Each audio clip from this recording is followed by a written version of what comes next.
from the center to this chord and to this chord, and we will automatically get the answer that which one is bigger. The chord nearer to the circle will be bigger.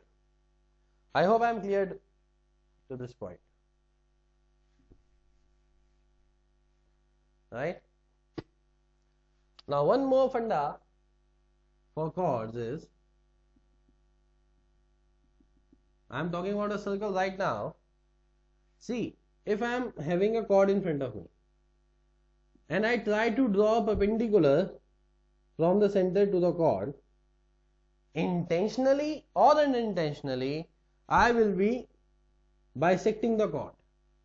How? Because whatever triangle these 3 points will be making, and whatever triangle these 3 points will be making, would be congruent to each other. As you can say that right angle, hypotenuse, side, right angle, hypotenuse, side. So these two are exactly same with each other. Hence by CPCT I will be getting this is equal to this, or eventually this is equal to this by CPCT, right? So by doing that, I just reached another conclusion that perpendicular from the center to the chord bisects the chord.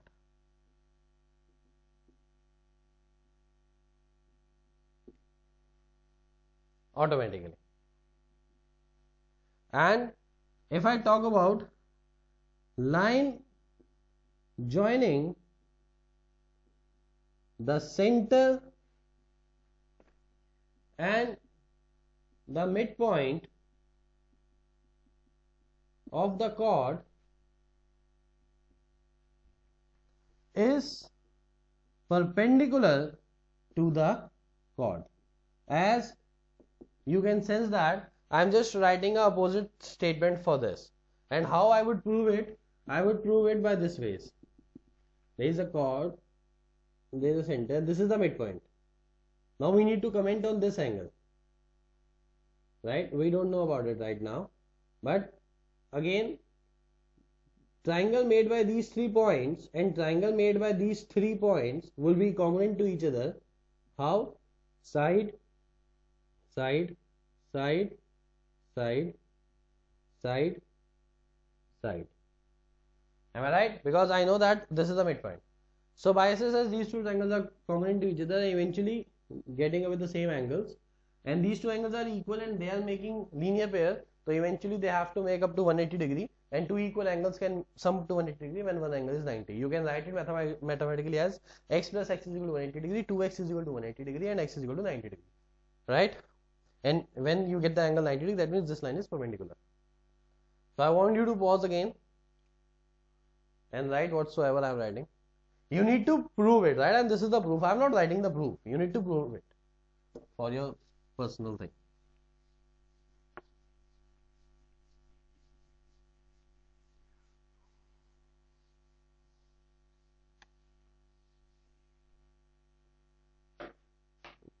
Now, having said that, I want to tell you one very interesting fact, and that fact is we can draw infinite chords from a given point inside the circle, right?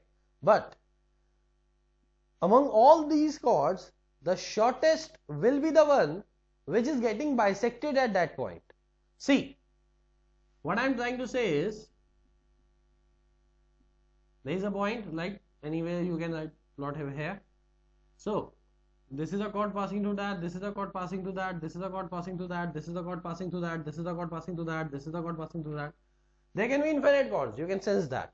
But among all these infinite chords, the shortest will be the one which is getting bisected at that point. Here I can sense that this chord seems to be getting bisected, right? And you can measure that this chord would be the shortest.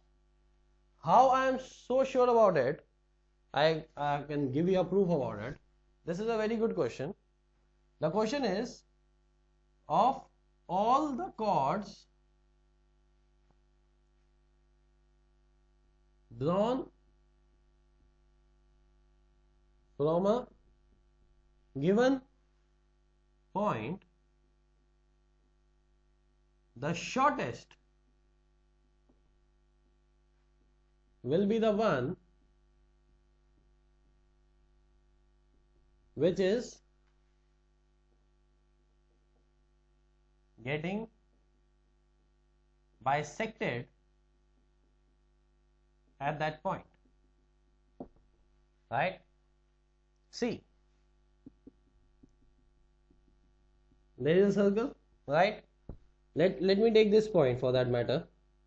There is a chord this, and there is a chord this. Supposedly M is the midpoint of AB but not CD. Now I need to prove that since AB is getting bisected at M, AB must be shorter than CD. I just told you the comparison between the lengths of the chords can be done according to their perpendicular distance from the center. See, what happens is, this is the center, right? If I draw a line this, and I just told you line joining the center and the midpoint of the chord is perpendicular on it, and there must be another midpoint for CD. Let this be the midpoint, let it be N.